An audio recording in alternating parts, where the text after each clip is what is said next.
Bom, então vamos iniciar então a nossa apresentação. Meu nome é Alex, eu sou aí doutorando do Lab Solda, ali do programa de pós-MEC, programa de pós-graduação da UFSC. A gente vai estar falando hoje sobre a base física da transferência metálica. Eu vou estar apresentando dois artigos para vocês. Vou compartilhar primeiramente a tela aqui, né?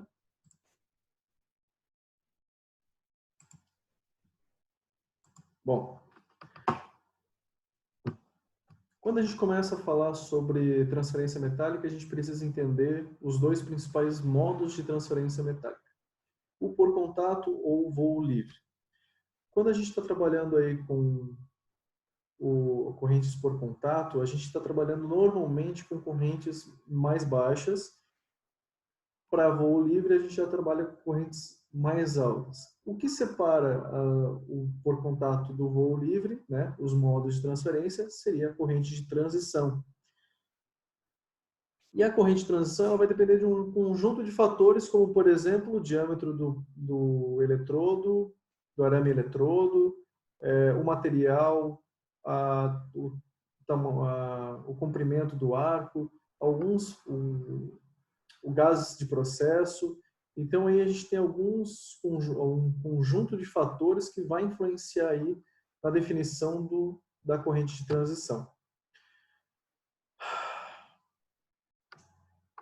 Quando a gente trabalha com modo de transferência por contato, a teoria do equilíbrio de forças estáticas explica como é que funciona o destacamento da gota, todas as forças que envolvem o destacamento da gota. Já quando a gente trabalha com correntes mais altas, onde o modo de transferência se dá por voo livre, a teoria da instabilidade Pint ela explica um pouco melhor, então, o funcionamento aí desse modo de transferência. Bom, aqui a gente tem algumas das forças, as forças, na verdade, que vão atuar no modo de transferência por contato. A força gravitacional, eletromagnética, tensão superficial, arraste dos gases e vaporização metálica. Já a teoria Pint, né,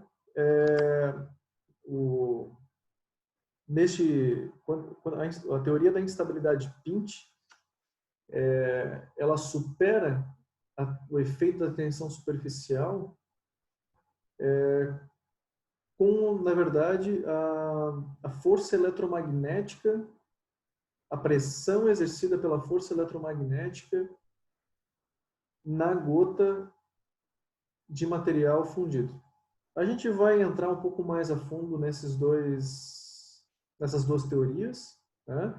As forças envolvidas numa e na outra, e a gente vai entender um pouquinho mais do porquê dessas duas teorias e as suas diferenças, tá bom? Então, primeiramente, falando aqui da teoria do equilíbrio de forças estáticas, a gente tem a força gravitacional. Essa equação aqui, ela representa, conseguimos estimar com essa equação aqui a força gravitacional, e a gente pode perceber aqui alguns elementos que vão explicar um pouquinho de como a força gravitacional ela exerce a atuação da força gravitacional sobre o modo de transferência. A gente tem aqui na equação a aceleração da gravidade, o diâmetro da gota e a densidade de metal líquido. Bom, o diâmetro da gota, conforme o diâmetro da gota aumenta, nós temos um aumento significativo na força gravitacional sobre o modo de transferência metálica. A gente consegue ver aqui que, pela equação, o diâmetro da gota é elevado ao cubo. E a densidade do material líquido, com certeza, também vai estar influenciando, e a aceleração da gravidade. Bom, o interessante é que o modo de transferência, a força, na verdade, gravitacional, a força gravitacional, ela continua atuando mesmo depois do destacamento da gota. Então, por exemplo, ela vai atuar no sentido do destacamento quando a gente está trabalhando na posição plana, né? Que seria essa primeira imagem aqui. Já quando nós estamos atuando com diferentes planos, como por exemplo sobre cabeça, aqui nessa primeira imagem aqui,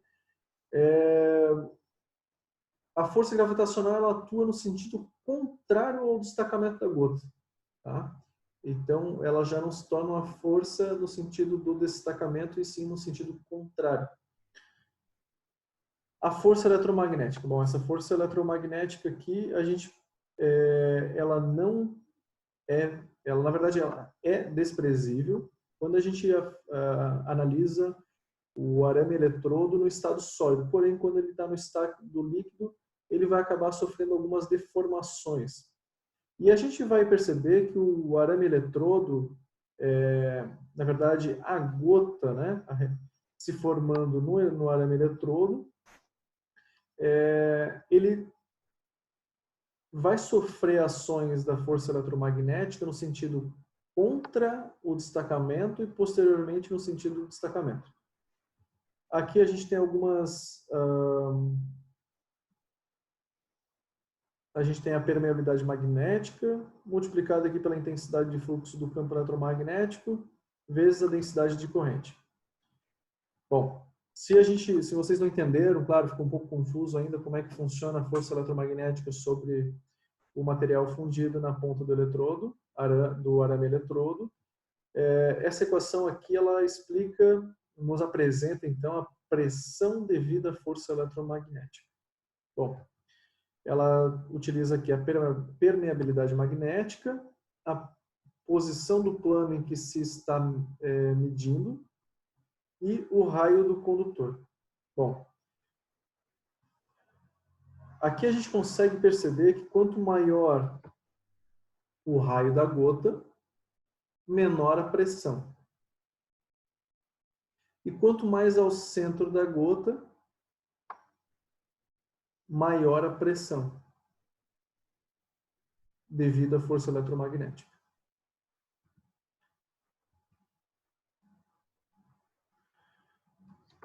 Sabendo que quanto menor o raio do condutor, maior a pressão, para correntes baixas temos uma pressão no sentido de manter a gota no arame eletrodo.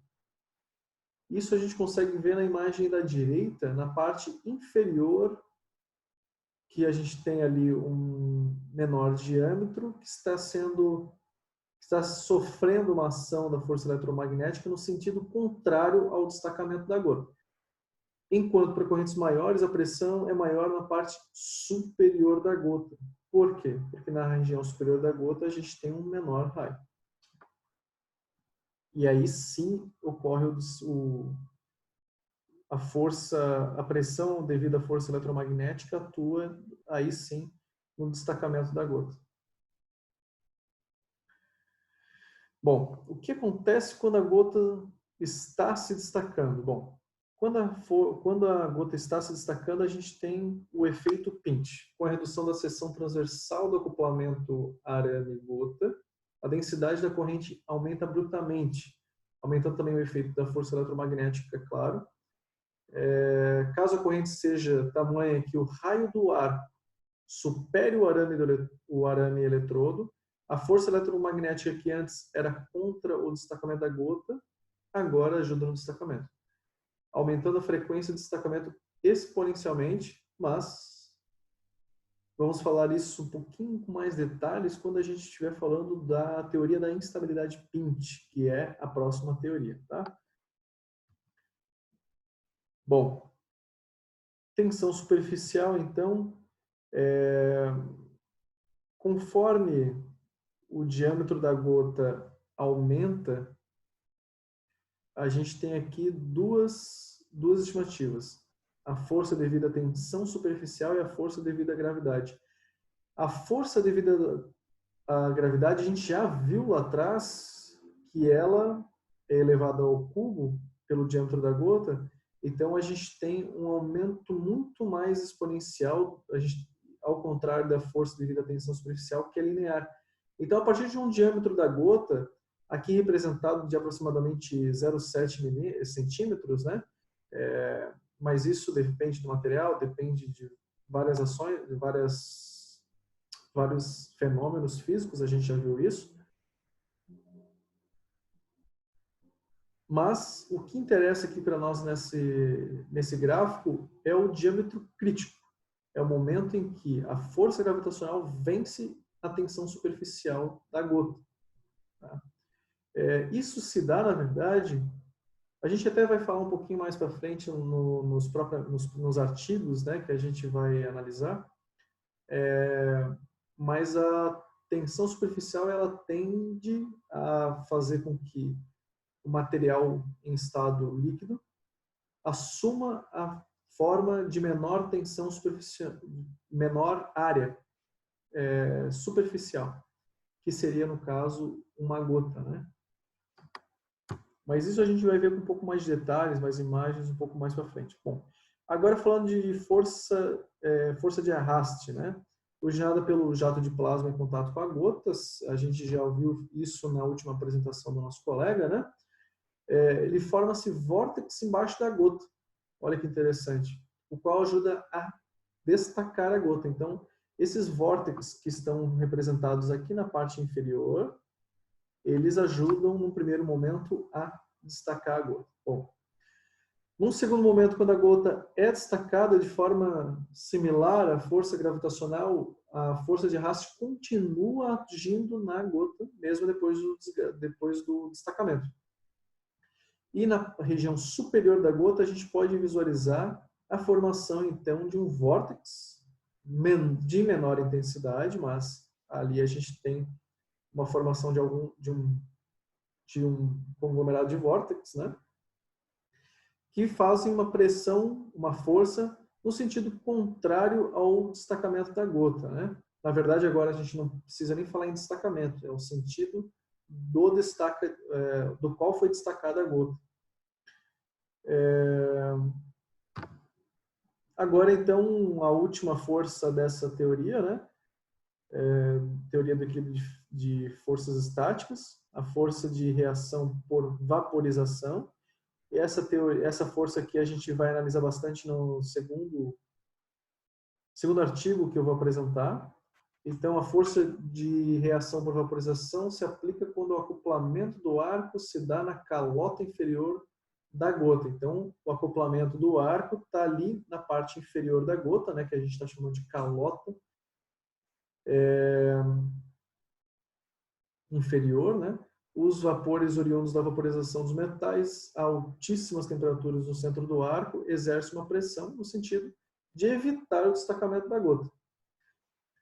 Caso o sentido da força esteja desalinhada com a linha de centro da gota, a força desvia a gota da trajetória. Após o destacamento, a gota de reação por vaporização não atua mais sobre a gota. Então, depois do destacamento, a vaporização já não está mais atuando sobre a gota, né?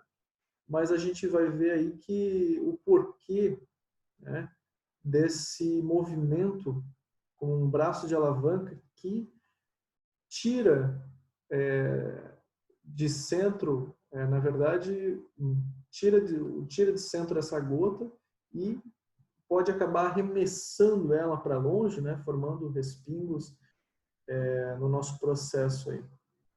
E a gente vai ver também como é que forma essas gotas tão grandes assim, tá? E o porquê, né? Bom, explicado agora então a teoria de equilíbrio de forças estáticas, eu vou falar um pouco da instabilidade de Pinch, ao atingir um certo nível de corrente, acima da corrente de transição, as forças estáticas não conseguem mais explicar o fenômeno. Por quê?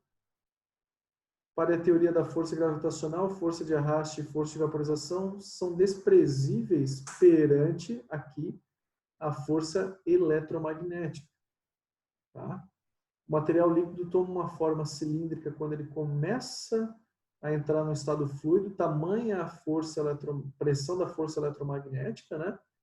A tensão superficial exerce força contrária, por isso que eu deixei ela em destaque ainda aqui nesse slide, né? Então, a tensão superficial ela tenta evitar o destacamento, enquanto a pressão da força eletromagnética tenta destacar a gota. Isso aqui ele já é aplicado quando a gente está trabalhando para correntes altas, e a gente pode ver aqui que conforme mais a gente aumenta a corrente, né, mais se distancia no eixo da corrente para o lado positivo, que a gente estava vendo antes, né?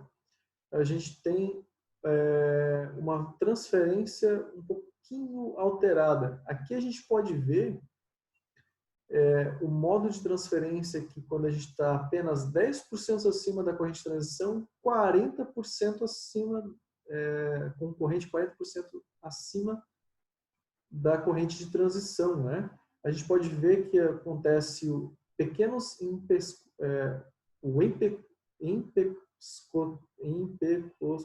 o efeito Pinch, ele é bastante acentuado em 2 pontos da nossa imagem ali, a qual vai ocorrer o primeiro destacamento da gota inferior e em seguida a superior. Essas correntes altas e devido ao efeito Pinch, ocasiona nesse modo de transferência uma frequência de transferência bastante alta, tá?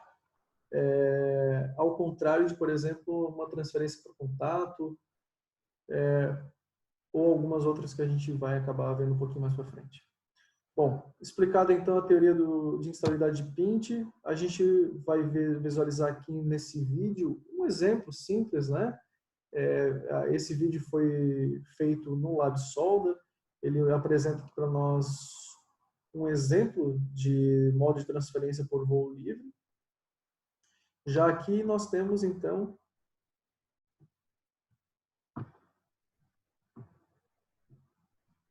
por contato, né?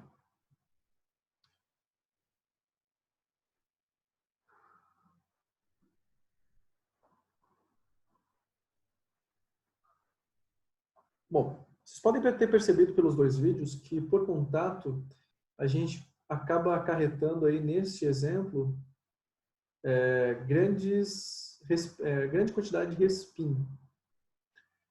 Menor seria se a corrente estivesse mais alta e a gente estivesse trabalhando com voo livre, né? Como a gente consegue visualizar nesse vídeo aqui, os respingos são muito menores do que nesse que a gente está enxergando aqui. Ao longo dos 2 artigos, a gente vai ver o porquê disso, tá? Bom, dentro do modo por contato, modo de transferência por contato do voo livre, a gente tem na literatura, isso aqui ainda é parte da literatura, eu tirei do livro Scott, né? Ele mostra aqui para nós alguns tipos de transferência por ponte, por curto-circuito forçado. Já em voo livre a gente tem a transferência globular, globular impulsiva, goticular projetada, goticular com alongamento, transferência goticular rotacional, transferência por explosão. Bom, são muitos modos de transferência, cada modo de transferência acaba tendo sua força predominante sobre o modo de transferência, contudo são muitos e a gente não tem tempo hábil em 1 hora, né, de entrar nesses assuntos e ainda apresentar os artigos. Então, aqui eu só apresento para vocês uma imagem, um gráfico, na verdade, que mostra a tensão por corrente e os modos de transferência de acordo com a tensão e a corrente do modo aplicados no processo de soldagem, né? Então aqui é uma aproximação, é uma forma mais ilustrativa de a gente conseguir enxergar os modos de transferência, tá? Bom, agora entrando já realmente no nosso primeiro artigo, né?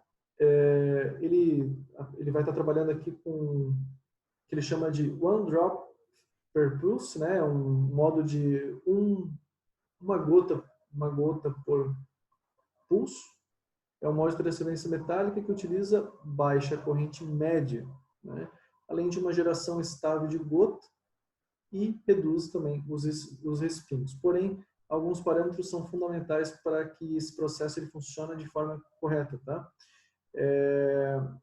Agora, o normal é você estar o mais comum. Não vou dizer o normal, seria o mais comum, seria a gente estar aí por tentativa e erro, tentar encontrar o TP, TD, que é o tempo de base, o tempo de pico, a corrente de pico e a corrente de base, que vão ser os principais aqui parâmetros a serem regulados nesse processo aqui, né, na fonte de soldagem. Porém, esse artigo aqui ele tenta aplicar um modelo matemático que consiga com o qual a gente entra com os parâmetros e ele simule o modo de transferência, tá? Segundo os autores do artigo, os itens mencionados aqui à direita, né, a transferência de calor, a mudança de fase, o acoplamento do ar, não são considerados nas últimas duas teorias que a gente acabou de falar, né? E o método de volume de fluido. A gente não comentou a respeito desse, né? Mas o autor critica essas teorias de modo de transferência, por conta de ele não considerar, então, a transferência de calor, a mudança de fase e o acoplamento do ar. Bom, o objetivo desse artigo, então, foi o desenvolvimento de um modelo para simular os fenômenos transitórios de transporte. Foram simulados com este novo modelo 2 correntes constantes e 3 pulsadas para estudar os efeitos de corrente na formação de gotículas, desprendimento e dinâmica da poça de fusão. A gente consegue ver aqui, então, no esquemático, o arame eletrodo sendo alimentado com um polo positivo, tá? A formação da gota de fusão, o qual está recebendo gotas de metal fundido. Deixa eu ver aqui. Desculpe. A gente consegue ver a poça de fusão, a qual está recebendo, então, as gotas de metal fundido do nosso arame eletrodo, no qual está no polo positivo e a nossa peça está no polo negativo, tá? O gás de processo aqui, nesse caso, ele está sendo fornecido ali na região superior e a gente consegue identificar ali nas extremidades, né, aquele ponto pontilhado, a área de simulação. O que significa isso? Quer dizer que fora desse pontilhado, o computador ele não simula o que poderia acontecer, né? Então ele vai simular somente o que está dentro dessa região pontilhada. Pelas dificuldades realmente da simulação, né, de poder avaliar esses fenômenos que, na verdade, até hoje ainda nos trazem dúvidas, né? Quanto mais a gente estuda sobre esse tema, acaba mais surgindo dúvidas, né? E as dúvidas são cada vez mais complexas e difíceis de ser sanadas, porque é um fenômeno físico realmente complexo, o arco elétrico, né? No processo de soldagem. Bom, para facilitar um pouco, o autor deste artigo, ele dividiu aqui o fenômeno de transporte do arco do fenômeno de transporte do metal. Em algum momento, para cada quadro do processo, ele mesclou esses dois fenômenos na simulação. Tá? Só que os fenômenos foram simulados inicialmente separadamente e depois apresentados para nós juntos. Tá? A malha do simulador, então, é aquela região que a gente acabou de falar, né? Aí outra coisa interessante, né? Qual é a resolução do simulador em si? Por dificuldades também computacionais, esse artigo ele não é tão recente, né? Ele utilizou ali uma escala de 0,01 centímetro próxima à região anódica e catódica, né? Então a gente está falando na região próxima à região fundida, onde o arco está acoplado, e próximo à poça de fusão, a gente vai ter uma resolução aí de 0,01 centímetro. Tá? O intervalo de frames do simulador então, 5 microsegundos, né? 5 vezes 10 na menos 6 segundos. O raio de cálculo em torno do arame é de 3 centímetros. Então, a gente cria um raio de 3 centímetros em torno do arame, que é aquela região pontilhada que a gente viu. A partir dali não está sendo simulado mais nada. Material de base 3 centímetros de diâmetro, por conta, né, do próprio ambiente a ser simulado, a gente acabou de falar isso, e uma espessura de 0,5 centímetros. O bocal de gás tem um diâmetro interno de 1,91 centímetros, com uma taxa de vazão de 24 litros por minuto. O bico de contato está ali nivelado, a gente consegue ver, né, em laranja, ele está nivelado com aquela região cinza que é o nosso bocal de gás, né? O comprimento do arco ficou em 0,8 centímetros e a DBCP, que é a distância bico de contato peça, de 2,54 centímetros. O gás de proteção, nesse caso aqui, seria o argônio. E a velocidade do arame para 180 amperes, a gente vai ver ali as faixas com que ele trabalhou, né?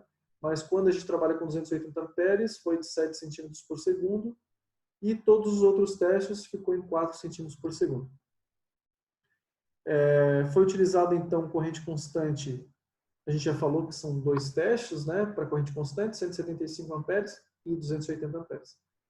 No pulsado, então, foi utilizado 400 amperes de pico e 175 amperes de corrente base.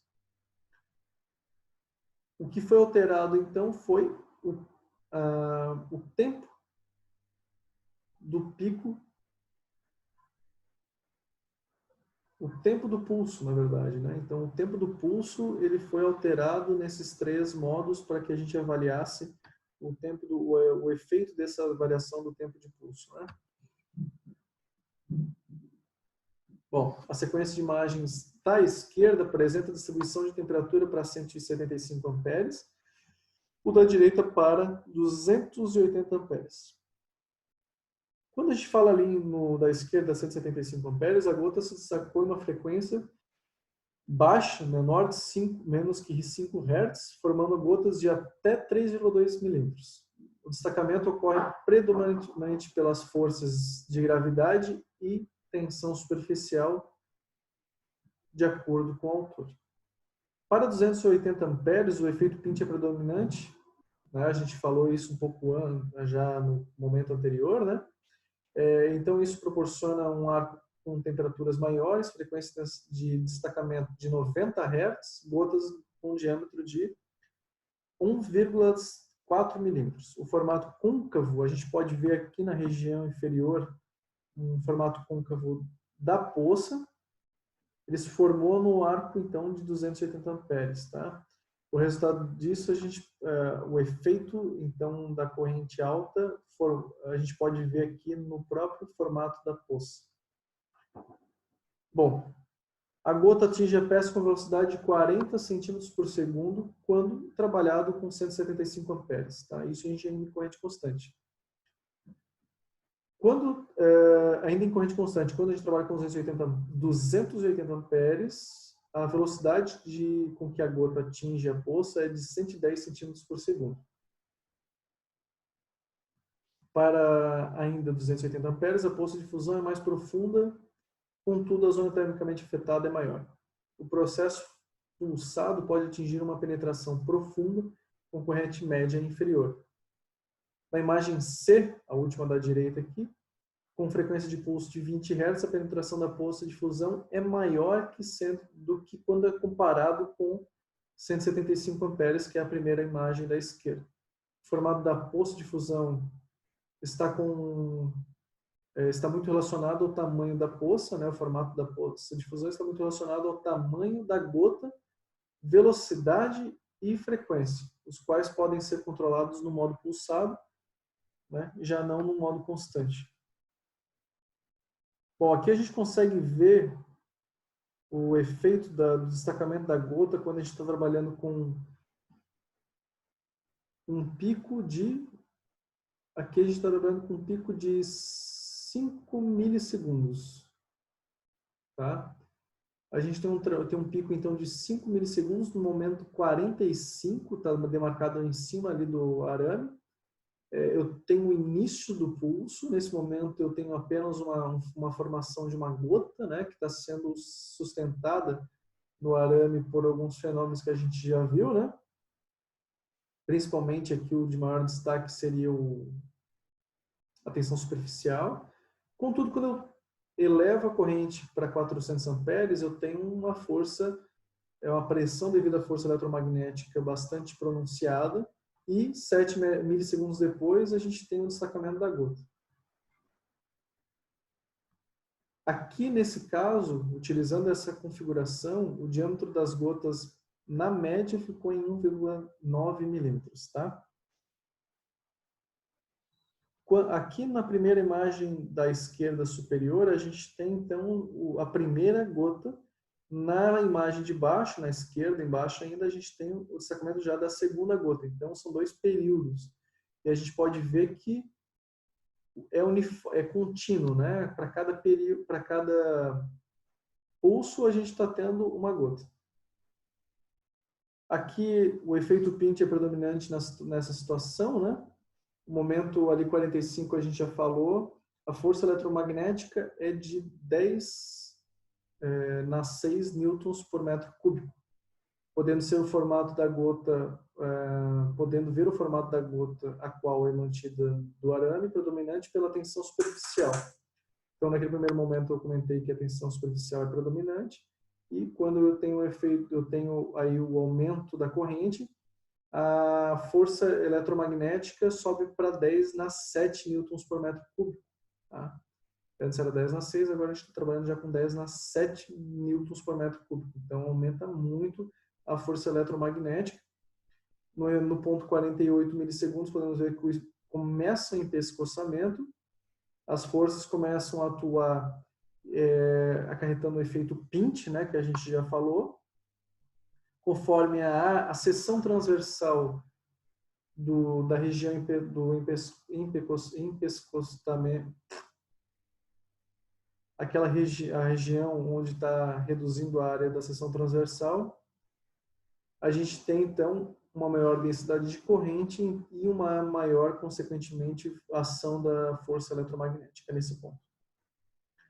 Aqui a gente tem, então, as temperaturas, né, ao longo da gota nos diferentes momentos que a gente acabou de comentar, né, iniciando no ponto 45 até o momento de destaque da gota. E a gente pode ver que no momento 46, a temperatura no centro da gota começa a ser reduzida. Já no momento 48, por conta do efeito Pinch, a redução de temperatura do centro da gota começa a aumentar, na verdade, a temperatura no centro da gota. A gente pode ver que o arame não está mais passando metal ali com menor temperatura. No momento 49, a gente pode ver que a temperatura na gota começa a ficar mais uniforme até que haja ali o destacamento da gota. Tempo de pico com 2 milissegundos, ele acabou não funcionando, né? Ele não foi suficiente para conseguir destacar a gota. A gente pode ver aqui que ele foi feito um pulso de 2 milissegundos e a gota ela chegou a ter um certo empescoçamento, porém a força eletromagnética já não era mais atuante naquele momento, porque a corrente de 175 amperes, né, 165 amperes de base aqui,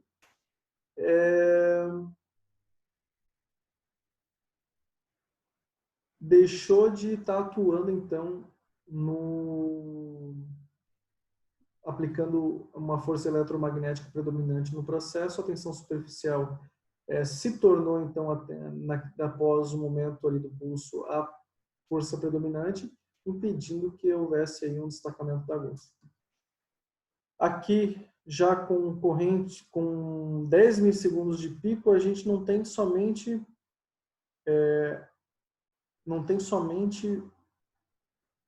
uma gota se destacando, a gente tem várias gotas se destacando na sequência, né? Na verdade, após a principal, são 2, a gente pode ver no momento 72 ali. O que também, para o autor, não foi, como não era o objetivo, ele comentou que, bom, isso aqui também não serve, porque a gente quer trabalhar com o ODPP, né? Ou então um pulso, uma gota por pulso. Esse é o objetivo do trabalho. Por que acontece as 2 gotas desprendendo? Porque por um longo período a gente tem aí o efeito da força eletromagnética atuando na ponta da gota, e mesmo com aquela pequena porção de material fundido, aquela pequena porção também acaba se destacando. Bom, conclusões desse trabalho, então, para correntes constantes, quanto maior a corrente, mais profunda a penetração e maior a poça de fusão, enquanto para o modo pulsado, a forma e a penetração da gota de fusão, da poça de fusão, podem ser controladas pela forma de onda da corrente. O modo de transferência, uma gota por pulso, pode ser atingido de forma estável quando corretamente ajustado. Bom, esse artigo aqui, então, finalizamos esse artigo aqui, então, vamos para o próximo artigo, né? Esse artigo é bastante interessante porque ele teve o suporte da GM na produção desse trabalho, né? Mais para frente eu vou até comentar algumas críticas minhas positivas e negativas acerca desse trabalho. Ele já é muito mais, ele é um trabalho aí de 2006, né? A minha crítica é a falta de comprovação prática dos resultados alcançados, né? Então, por exemplo, a gente acabou de falar dos resultados quando trabalha com pulsos de 2 milissegundos, 10 milissegundos, 5 milissegundos, porém ele não realmente foi lá e botou na prática fez na prática para comprovar o que o modelo matemático dele estava fazendo. Bom, considerando que é um artigo de 2006, né? Pensando também no poder de processamento dessa época, o cara conseguiu realmente atingir uns resultados muito interessantes, né? Mas ainda assim poderia, talvez mais para frente ele fez outros artigos, né? Não cheguei a encontrar, mas ele pode ter de repente feito outros trabalhos aí no sentido de colocar isso aqui em prática, né? Agora falando aqui então sobre o próximo artigo, o objetivo dele, então, foi construir um modelo unificado tridimensional para avaliar o comportamento do arco e do metal fundido por meio de simulações numéricas, né?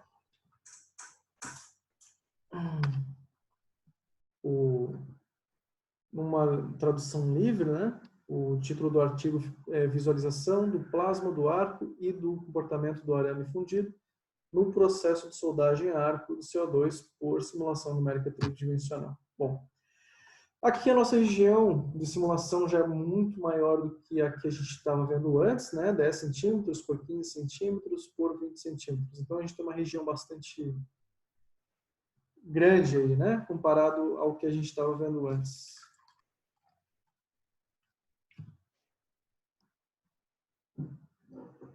Contudo, né? Ainda pensando no poder de processamento, e claro, quanto mais foco, né, se tem no trabalho, melhores resultados a pessoa consegue atingir, né? Se quiser conseguir fazer tudo, acaba não conseguindo fazer nada, né? Então aqui o cara realmente ele focou ali na região anódica, né? Que nesse caso aqui é a nossa região acoplada ao arame eletrodo. Bom, foram consideradas então duas situações. A primeira com a gota centrada e a segunda com a gota deslocada. A gente consegue ver as duas situações aí na imagem, né? O deslocamento da segunda gota foi de 0,6 milímetros do centro. A gota nos dois casos tem 1 milímetro, com raio de 1 milímetro. A corrente de arco 300 amperes.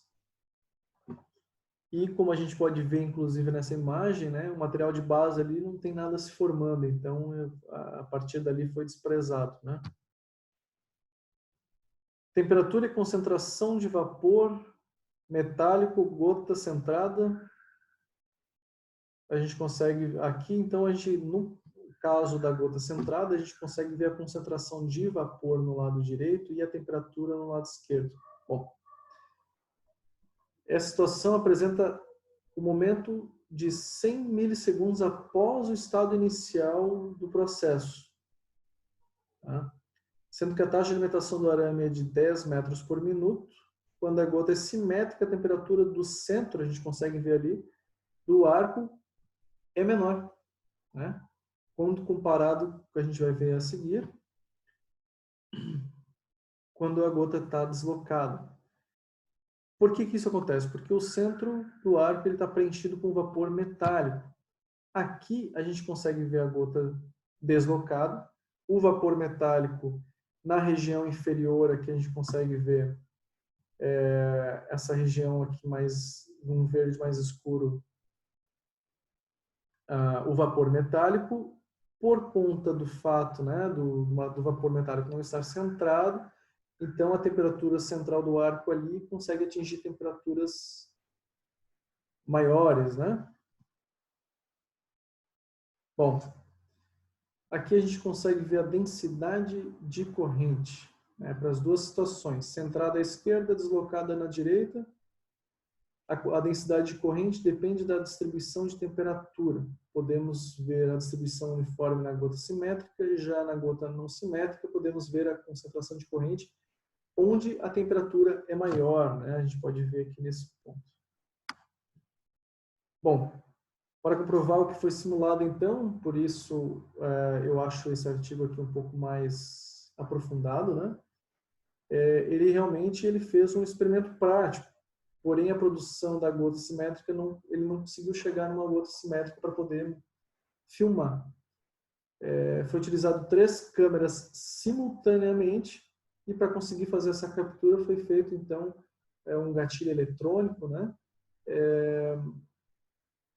Cada câmera então, uma câmera foi feita para uma câmera foi posicionada para capturar a gota, a outra a radiação do oxigênio e uma terceira a radiação do metal, né?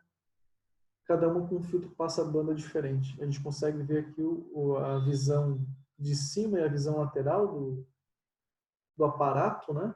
E foi utilizado um espelho para que 2 câmeras conseguissem ali, a câmera B e a C, conseguissem fazer a monitoração a partir da mesma lente ali, né?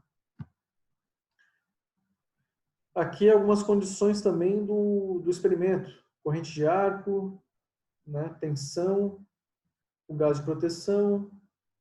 Ele coloca aqui como o material de adição, né? O arame, eletrodo. Ele fala em metal mole, né? E com diâmetro de 1,2 milímetros, tá? Bom, é possível verificar pelo resultado da luz emitida pelo oxigênio, que é mais forte do lado esquerdo, aqui nesse caso. Já o metal está emitindo mais luz do lado direito, aqui, né? Lembrando que o eletrodo está aqui nessa posição igual para todas as outras imagens, né? O que mostra que as regiões de gás e vapor metálico são diferentes, semelhantes ao que foi simulado. Aqui nesse caso, as setas pretas simbolizam valores baixos e quanto mais brancas, né, valores mais altos. Aqui a gente tem a densidade de corrente, que flui para a região de alta temperatura, contudo a distribuição de temperatura da gota fundida e dominada pelo fluxo dentro da própria gota. Então a gente pode ver aqui nessa primeira imagem a corrente subindo, a corrente aqui nessa região próxima à gota, na verdade. Só que dentro da própria gota a gente pode ver que a região mais quente não é a mesma região mais próxima ao arco aqui, né?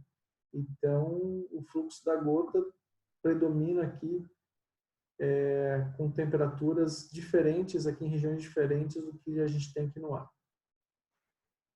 Podemos ver a força eletromagnética mais forte do lado inferior direito do que uma pressão do arco atuando sobre na parte inferior da gota, empurrando a gota para cima, né?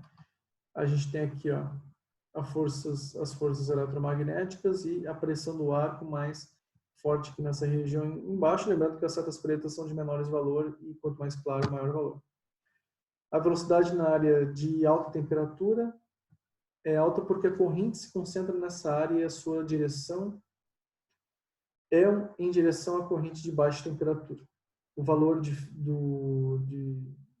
valor de ferro gerado a partir da gota, o vapor de ferro gerado a partir da gota não pode fluir para a região de alta temperatura devido ao forte fluxo de saída da região de alta temperatura para a parte externa do plasma do arco. Isso é a razão pela qual a região de alta temperatura e a região com alta concentração de vapor de ferro existe separadamente quando a gota é assimétrica. A pressão do arco é pequena, a velocidade e a força eletromagnética são altas na seção de menor área, mostrando que a força eletromagnética é a predominante nessa etapa. A força excessiva do campo eletromagnético causa instabilidade na gota até o respingo apresentado na simuladora. Aqui a gente consegue ver nesse ponto a formação do respingo. Tá? A composição do plasma do arco é significativamente diferente dependendo da forma da gota.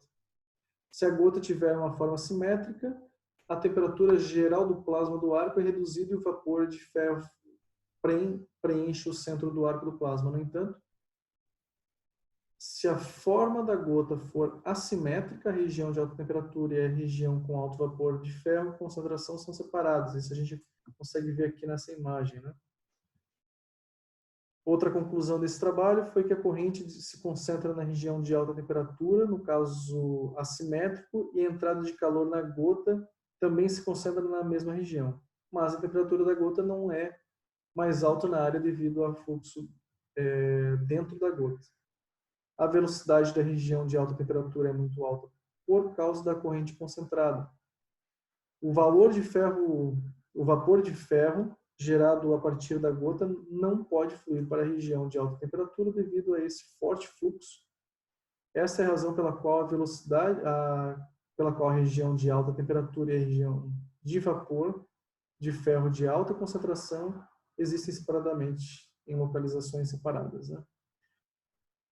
Outra conclusão é que respingos durante o desprendimento é causado por uma forte força eletromagnética atuada no empescoçamento ali da gota. Isso a gente até viu em alguns outros exemplos, né? Então, para essa apresentação, que já está quase estourando o tempo, foram utilizados os 2 artigos mais o livro do Scott, também foi utilizado a referência de um livro que está sendo concebido pelo Lab Solda, né? Contudo, não tem um livro pronto ainda, não coloquei aqui a referência. E é isso aí. Infelizmente, a gente já está aí quase estourando 1 hora, né, de apresentação. Agradeço aí aos ouvintes. E a gente fica aí na sequência aberto a dúvidas, né? E por hora eu só tenho a agradecer. Muito obrigado aí por ter assistido a apresentação.